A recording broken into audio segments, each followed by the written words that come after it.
God, life, the universe just gave me a great gift. I was walking down the high street and I heard this tiny noise, and I looked down and I saw a mouse stuck to a glue trap by a big pile of rubbish. And when I looked properly, there were actually 2 glue traps with 2 mice on each, and they were all struggling. And I was immediately really sad, in pain. I felt the pain. But I knew what I had to do. I got really angry for a minute at humans who can't take accountability, just blame the mice for doing what mice do. But then I found some things and I put them out of their misery. And then afterwards I felt the pull to grief. But then I realised that doesn't make sense. It makes sense to celebrate the fact that I know that them mice are not in that terrible state that they were in. And then it occurred to me that we are them mice and the human bystander.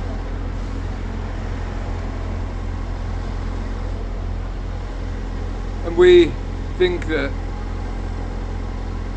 death means something that it doesn't.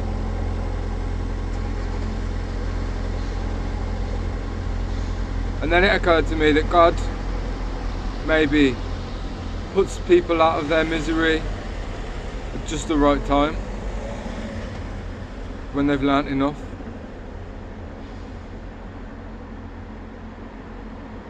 And that it's not the will to live that keeps people alive.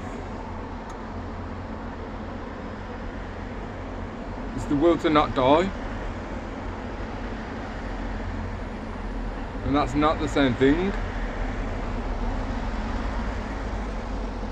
If we spend all our life avoiding death, we get to our final day on this earth and then we realise that we haven't lived at all.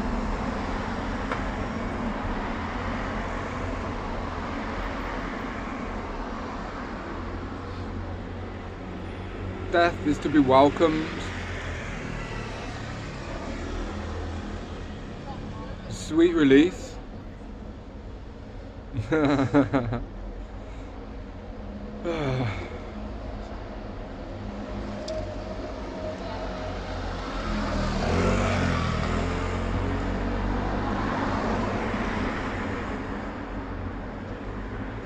go there.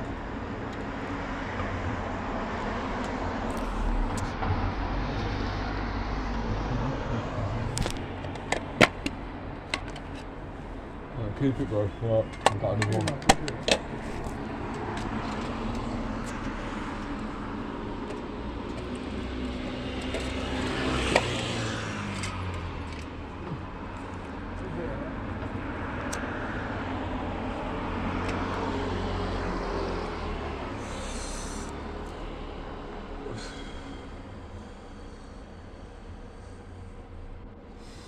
Of course, we can avoid the whole conundrum altogether by just avoiding glue traps. Glue traps are easy to spot. They're the ones that the ego follows, the ones that seem like a really good idea at the time and don't even give us time to breathe and second guess before we make the choices.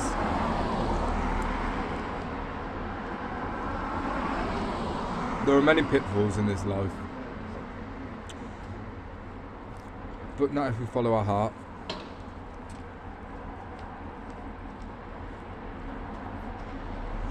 The call of the soul, the spirit. It will never do us wrong. We align our will with God's will. We are guaranteed success and healing and growth, expansion. If we lean on our own understanding, as the Bible puts it, then there's no room for God, is there?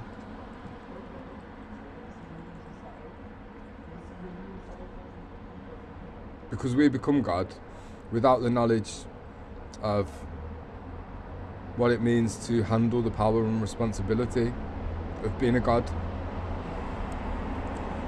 So basically that's a bit like the devil or Lucifer, who descended from heaven, was dethroned.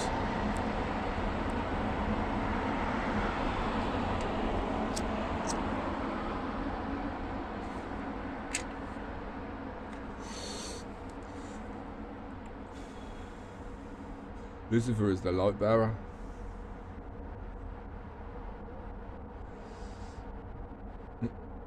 He loved humans so much, and humanness, that he relegated himself to the material realm.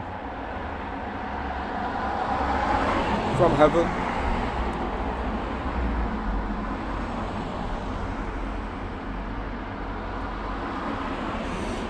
But we should love heavenly things more than we love earthly things, human things.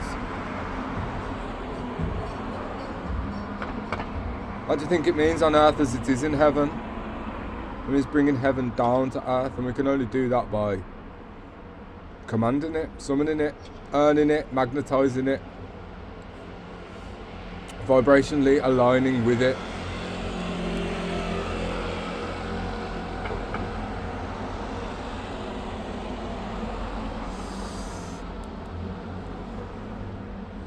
Not running after cheese.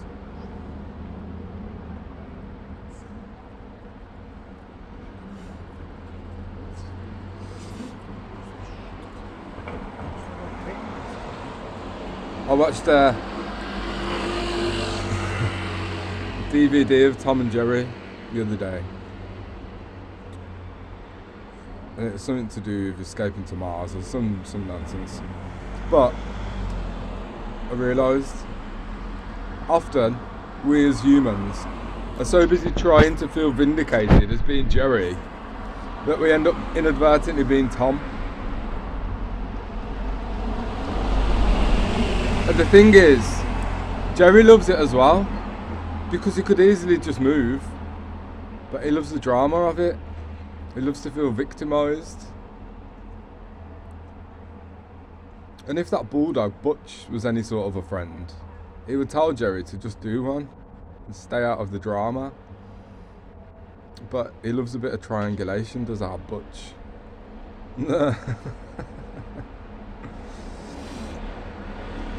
Life is a cartoon.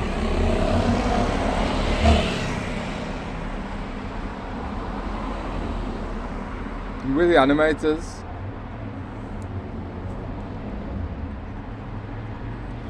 If we're scared to animate anything other than what has already happened over and over again, that's boring.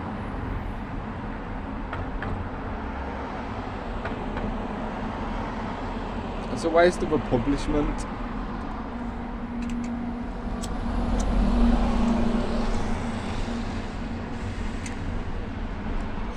We don't have to be like lowly animals.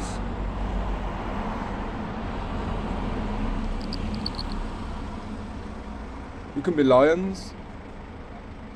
We are at heart. But we can only be trusted to be lions, ready for the ark, when we tame our claws and temper our roar. The meek shall inherit the earth. Meek doesn't mean mouse-like. Meekness is power in reserve. Meekness is knowing you could destroy somebody's life, but choosing love always. Meekness is receiving projections of hate and twisted vitriol I'm refusing to do anything but send love back. You alright? Yeah, okay. Yeah, I'm blessed, thank you. Yeah. How are you doing? You alright? You homeless? No. I thought, are you ham and egg I'm just sitting down for a bit. Oh, just alright, resting. sorry babe, I No, it's thought cool. you was homeless. No, That's why I'm we just come over to I'm making talk to you I'm and making see a if you video was at the alright. moment actually for Facebook. Sorry? I'm making a video for Facebook actually. Oh, okay, alright, cool. Alright, Bless darling. you. Alright. Take care, yeah? Yeah. Hey.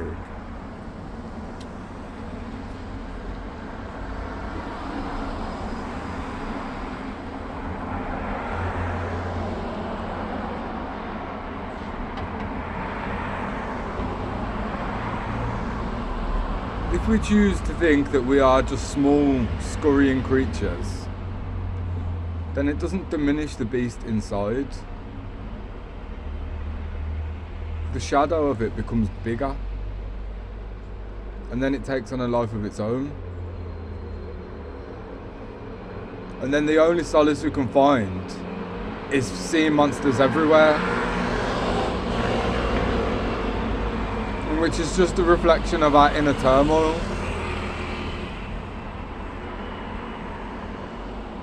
The truth is, life is as you make it. We speak our own reality into existence.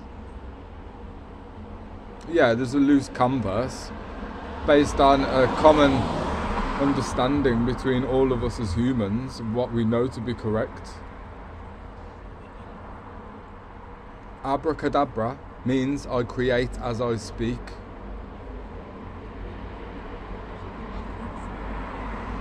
The problem is, a lot of the time we don't listen to ourselves when we speak.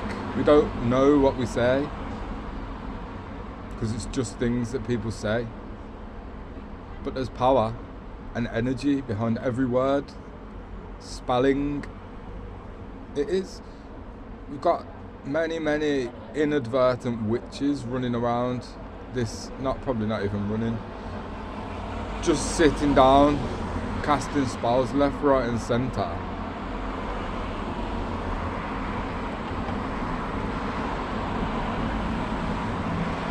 When we could easily harness that power and energy and use it for creative purposes and to further humanity's cause in this life. It's called love. It's real magic, and it's much more potent than any timid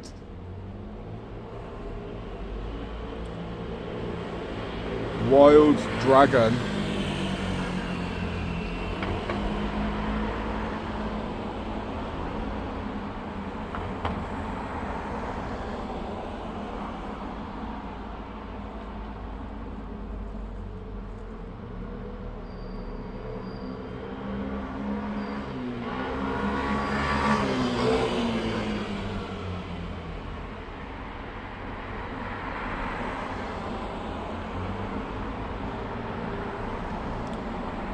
I read the book of Mice and Men when I was in the last year at school, and I watched the film as well. And if you're not familiar with it, it's about, the main characters are called George and Lenny.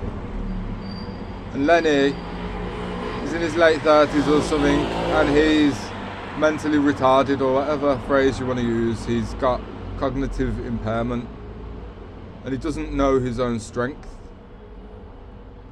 And throughout the course of the narrative, he ends up killing a puppy on accident because he's been too heavy-handed, and he ends up strangling a woman when all he wants to do is stroke her hair, but then she starts resisting and then he gets scared. The point is, that's what our shadow side's like. Fear and ignorance can be deadly. And in the end of Mice and Men, George decides to put a bullet in Lenny's head because they're on the run from the police because of what's happened.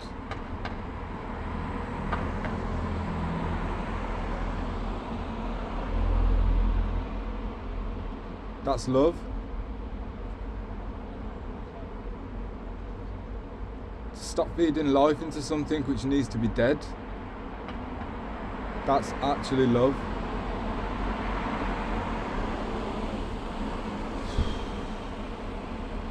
God bless you all. May you fully comprehend your shadow and how it plays a part in the manifestation of your life.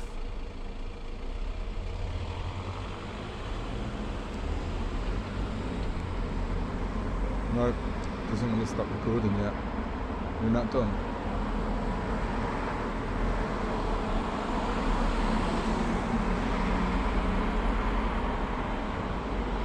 The only way to become partners and teammates with our ego and our shadow side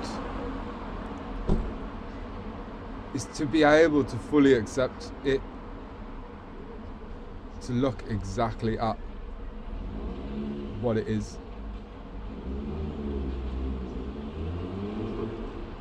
All of the disgusting, sometimes inhuman traits that we have accumulated. And the secret to being able to do that is to understand two things. You of then are not you from now. Because if you were that person, then you wouldn't feel such revulsion at the fact that it happened in the first place. And two,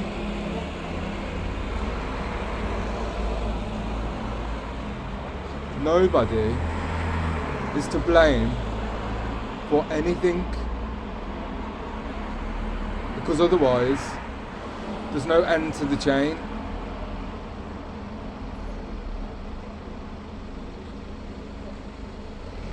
We have to absolve ourselves.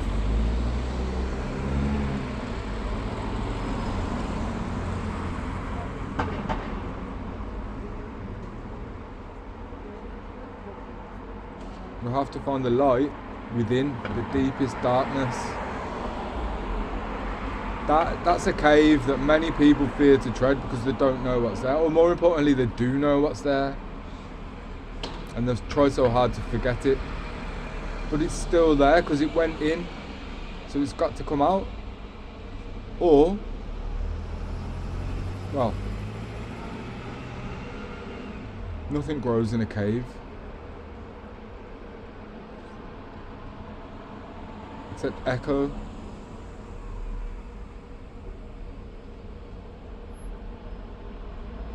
We have to be Batman.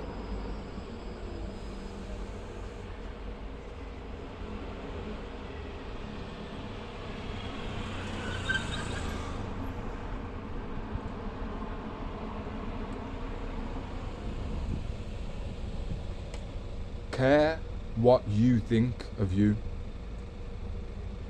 whilst not caring what anybody else thinks of you. That's the key.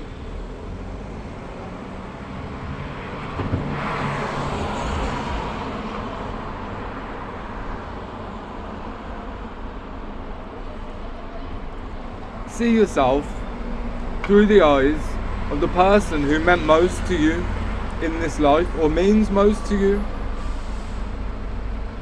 Try and do that.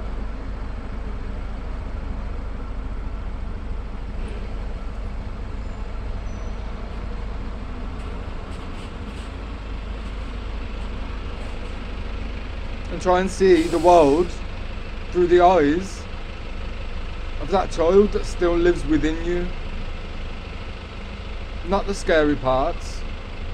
Most of that stuff is just absorbed from other people anyway, and their spells and their fears and generational bloodline, all that stuff. As children, we're highly sensitive and vulnerable, so everything does appear distorted and exaggerated. Remember how long the days used to feel when we were children? Because we're tiny. But if we carry that mentality of a small human, we're always going to be putting other people on pedestals. They're always going to seem taller than us.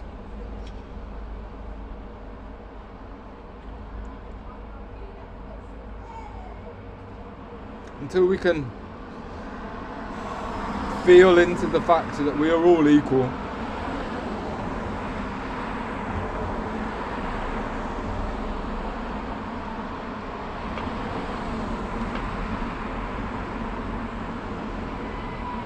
Life has probably shown us that, you know, we might have had a lot to contend with in life. But you see how that's, at some point, that just became a rolling stone, self-fulfilling prophecy. So the only way we can undo it, stop it, is to stop acting, thinking, speaking in the manner that got us there. If you always do what you've always done, then you'll always get what you always got.